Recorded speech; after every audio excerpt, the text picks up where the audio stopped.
বাংলাদেশে চলমান ভয়াবহ সহিংসতা বন্ধের আহ্বান জানিয়েছেন জাতিসংঘের মানবাধিকার হাই কমিশনার ভলকার টুর্ক।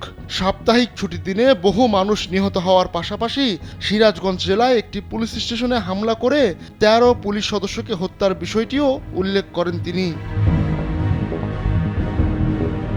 সোমবার ঢাকা মার্চ কর্মসূচি রয়েছে এবং ক্ষমতাসীন দলের যুব সংগঠনকে সেটি প্রতিহত করার আহ্বান জানানো হয়েছে উল্লেখ করে তিনি বলেন, আমি অত্যন্ত শঙ্কিত। এর ফলে আরও প্রাণহানি হবে এবং ধ্বংসাত্মক ঘটনা ঘটবে।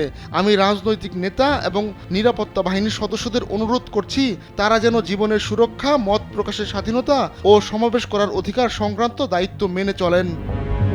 জীবনকে উপভোগ করার সব আয়োজনকে একটি নিশ্চিন্ত কমিউনিটি লিভিং নিশ্চিত করছে রূপায়ণ সিটি উত্তরা। জাতিসংঘের মানবাধিকার হাই কমিশনার আরও বলেন, বিশেষ করে যারা জ্যেষ্ঠ ও নেতৃত্ব দিচ্ছেন ওইসব কর্মকর্তাদের ক্ষেত্রে মানবাধিকার লঙ্ঘন হলে সেটির দায়বদ্ধতা অত্যন্ত জরুরি। মানবাধিকার লঙ্ঘনের ঘটনায় কোনো ছাড় দেওয়া হবে না, এ নিয়ে আন্তর্জাতিক সম্প্রদায়ের পরিষ্কার বার্তা দিতে হবে বলেও উল্লেখ করেন তিনি। শান্তিপূর্ণ আন্দোলনকারীদের টার্গেট না করা, যাদের গ্রেপ্তার করা হয়েছে তাদের মুক্তি, পূর্ণ ইন্টারনেট পরিষেবা চালু করা এবং সংলাপ করার মতো পরিবেশ তৈরির জন্য সরকারের প্রতি আহ্বান জানিয়েছেন জাতিসংঘের শীর্ষ এই কর্মকর্তা।